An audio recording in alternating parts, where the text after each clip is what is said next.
Welcome back to the All Ball Podcast, where it is all ball all the time. You are here with your host, Sean and Isaiah. This is episode number 55, and today we're going to be playing a game of Contender or Pretender, and we're going to go over notable acquisitions and losses for the team, and just the team in general. But as always, how we start every episode. Actually, we started last episode a little different. I think that was the first time I forgot to ask the question. But this week, we started off as usual. Isaiah, how you feeling today, man? Man, I'm feeling great. Let's just get into it. All right. So the first team I'm going to go ahead and bring up is the Chicago Bulls. Pretender or contender? This is a really tough one, but ultimately, I think I'm going to have to give the Chicago Bulls Pretender. Ooh. All right. So first off, I'm just going to say, I'll let you know that I'm on the other side, but go ahead. Okay. So let me state my case here. So, all right. I understand that a little bit of the credit for them eventually backsliding from the first seed and losing when they did in the playoffs is due to the fact that they lost Lonzo and Caruso throughout the season, and that's very bad. But ultimately, DeMar DeRozan, really great player. Zach LaVine, also a really good player. But I just don't know if I see that as a championship duo. So, for my case, I believe that they're contenders. But I will say, I don't think they're way up there on the contender level. Okay. I think they made, a couple of good acquisitions. And when I say that, I mean two. And Andre Drummond. And you can take that with whatever grain of salt you want to. Yeah, I was just debate whether he's still a good player or not. I don't know if they qualify. They also got Goran Dragic, who at this time in his career may not even see playing time over guys like Caruso, Io, and Kobe White if they decide to keep Kobe White and Lonzo. Well, I'm pretty sure they're keeping Lonzo, but I meant to say Kobe. The one downfall I think that they have is that they still have Vucevic. I think that this team desperately needs a paint defending rim. I mean, a paint defending big. I wasn't sure if I was going to say rim defender or paint defender, but they need, someone who can block a lot of shots and keep up with guys like Jokic, even though I know that's a really tough task for almost every center in the league, or guys like Embiid. A guy that I think that, they might be able to go and get, even though I think the Pacers have already kind of talked about keeping him for their future, is Miles Turner. I know that he's been on the trade block a lot, but I think that the Bulls could throw like Vooch and then maybe one of their young guys like Patrick Williams if they decide to move him after all, because he's been out for a while. I think he showed some promise when he has played, but I think that's just up to whether they want to win now or keep some of their future. And, something about the Vucevic point, completely agree that he needs to go. For me to consider them real contenders, I think, Vucevic leaving is something that needs to happen, because Vucevic might honestly be one of the worst rim finishing centers I've seen. At least one of the worst rim finishing starting centers I've ever seen. There's so many times where he gets a point blank layup, maybe even a tip back, and it's just terrible how he missed it.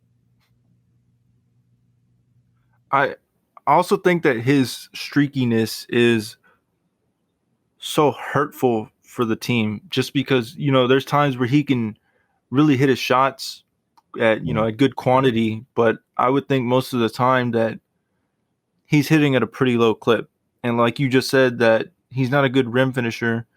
He's I'd say I'll give him decent 3-point shooter, but other than that, like he's a liability on defense. Mm-hmm. And where Miles Turner, I think, would fit good with this team is that, like I said, he's a good paint defender, blocks a lot of shots, can stretch the floor still, and I mean, I definitely think that he's a better rim finisher than Vooch. Oh yeah, without a doubt. Yeah, that's all I got for the Bulls, though. All right. You got anything else? No, that's it for me. All right. Los Angeles Lakers, contenders or pretenders? I'm gonna just come out and say it. As long as Russell Westbrook is on the roster, they are pretenders. I agree with you. Is that I think that might be the only reason that we have this team as pretenders. Yeah, I think so. Maybe it also depends on who else is on the team, because at the end of the day, if we look at the difference between the lineup they had for their 2020 championship versus their 2021 lineup, which still didn't have Westbrook, but was without a doubt a disappointing season, it Mm-hmm. ultimately comes down to what the GM and the rest of the front office decides to do for the roster around them. They need, if not elite, at least very good shooters. They need defenders. They need reliable playmakers. Mm-hmm. And the one good thing that I can actually say about the Lakers is they actually got younger. You Mm-hmm. know, they got Thomas Bryant, Lonnie Walker, um, Troy Brown Jr. I don't know who else they actually brought onto that team, but they did get younger. But other than that, I can't say anything else. LeBron's getting older. AD can't stay on the floor. Russell Westbrook shouldn't be on the floor. And they have they got rid of Frank Vogel. So Yeah, I think their core is another big issue. As we already said, Westbrook obviously is a problem. But mhm. even beyond Westbrook, like you said, AD, what is his health is probably the most inconsistent thing about the Lakers, which says a lot when you have Russell Westbrook on the team. Yeah, that's 100% true. Yeah, and then at the end of the day, LeBron, he may be LeBron. He does superhuman things on a regular basis and makes it look easy. But Mhm. he is still a human being, regardless of what it may seem.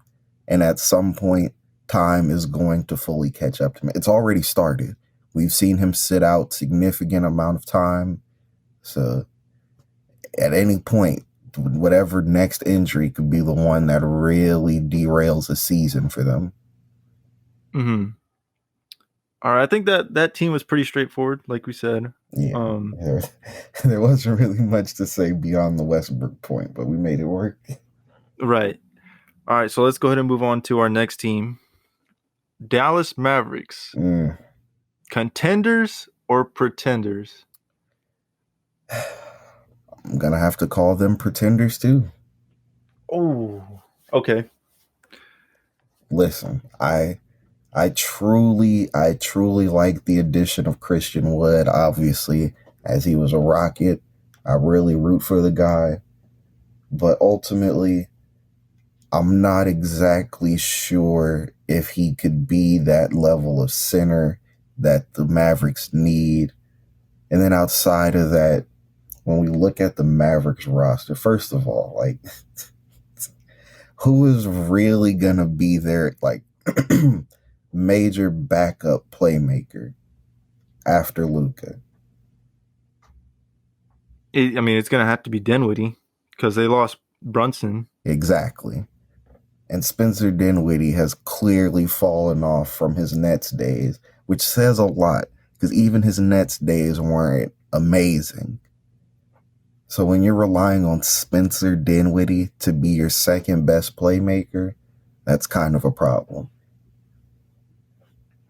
I'm I think I'm about as down the middle as I can get with this team Okay. because they did make it to the Western Conference Finals. Mm-hmm. but at the same time, they lost their second best player. They added someone who I think is almost as good, even though they play completely different positions. Mm-hmm. But I think the fact that Luca actually has a lob threat now, I think that's going to help him out a lot. And obviously, it's not going to change, the Mavericks to, a top team in the West. But I think it can keep them just as good as they were last year. Now, I will say I think that they might have gotten a little lucky with the playoff run last year, Mm-hmm. being the fact that the Suns just fell apart in the playoffs. So I'm going to say pretender, but I still think they make the playoffs. Oh yeah, absolutely. Definitely still a playoff team for sure. I just don't think Mhm. they're a contender. But Okay. something else that I want to add before we move on is the point that you brought up about Luca having a lob threat. That is a very good point, but I think outside of Christian Wood being a legitimate lob threat, I think he honestly poses all of the same issues that Kristaps Porzingis posed as a teammate. He's going to shoot a lot of shots even when his shot's not falling. Because he's not a very strong big man, he's often going to settle for a lot of mid-range jumpers. And then on top of all that, he's not much of a passer. So once he gets the ball, you can assume that it's going into the rim or at the rim. The one thing that I'll give Christian Wood over Porzingis is his health. Mm-hmm. So maybe that plays a factor too. But I do agree with you that Christian Wood, outside of being a lob threat and a decent 3-point shooter, Mm-hmm. he's still not the best on defense, and he just can't do much out of just those like two things. Yep, pretty much. And I know that Rockets fans were kind of saying that we should move him, before he got traded, to the small forward position, Mm-hmm. like a KD type of role. And in my head, I was like, yeah, that'd be great if he was anything like KD, which he's obviously not. Yeah, it's I understand it, especially because if you saw him in his days before the Rockets, he definitely showed that kind of ability a lot more. But at the end of the day, he just never developed it enough to make it a worthwhile situation to put him in. Right. I completely agree. He just kind of stopped with the um how do I put it? Not ISO ball, but like just creating for himself. Yeah, a lot of the perimeter shot creation. Right. Um but yeah, I think we could wrap that up for the Mavs. Mm-hmm. Minnesota Timberwolves. Mm. Contenders or pretenders? You know me, I'm gonna have to call them contenders, man. You know how I feel about Rudy Gobert. I think he's proven multiple times that him being the anchor of a defense can, I'm not going to say single handedly, but very heavily carry a team to legitimate success. Mm-hmm. So, with that, along with the offensive onslaught that is Karl Anthony Towns and Anthony Edwards, yeah, that team could be very dangerous. And then D'Angelo Russell, if he plays like himself before the Timberwolves, that could be a very dangerous offensive threat in itself, at least a dangerous scoring threat. And even if he doesn't play like his pre-Minnesota self, he's always going to be a playmaking threat. And he has surprisingly become a much better defensive leader. So I have to agree with you that they are contenders, Mm-hmm. but I do want to talk about something else. So you said that how Rudy Gobert basically dragged the team to success. Mm-hmm. And I wouldn't say that, well, I wouldn't say dragged, but Yeah, but I know what you're trying to say. you're right. I wouldn't completely agree with the statement that you made, but I do think that this year will be a good test to see how much Donovan Mitchell actually can do without him. Mm-hmm. Even though, the Jazz have lost a couple of, pieces like Royce O'Neal, Mm-hmm. um, I still think that this would be a good test to see what Donovan Mitchell can actually do without a superstar next to him. Oh man, calling Rudy Gobert a superstar. It's funny to hear you say. Am I wrong? I don't know if superstar. He's definitely an all-star player. I think superstar. I more so reserve that for like the truly elite of the elite, and I guess on the Okay. defensive end, that is Rudy. So in a way, you could say he's a superstar because of his defense. And I get what you're saying. So, sure, all-star, superstar. He's, a good player next to Yeah. Donovan. Oh, So he's the in second best general, player. just another high caliber player. Correct. Yes. But yes, I do agree with you. I think that the addition of Rudy Gobert will help the Timberwolves a lot. Cat being able to kind of slide over to that four and kind of do more of what Cat's able to do, because I mean, Cat and Rudy are pretty different, Oh almost on yeah. the opposite ends of the spectrum. We And have the elite scorer and the guy who barely scores, and then the elite exactly. defender and the guy who spends more time fouling than playing real defense. Yes. Also another year of growth for Anthony Edwards. Mm-hmm. So I just think that this whole Minnesota Timberwolves team has just completely grown and added pieces that will help them compete more than they already were. Mm-hmm. So let's go ahead and wrap up with our last team, Okay. Cleveland Cavaliers. Contenders or pretenders? I'm gonna have to call them pretenders. I don't think that they're really. I think that they are a definite playoff team with what they've shown last year. Last year was definitely a whole injury fluke as to why they didn't actually make the playoffs. But I think they're absolutely a playoff team. But I don't think they're a true contender. I have to say that I think they are contenders. Mm. I think that this team will go out and almost shock the world. All I right, think let's hear that it.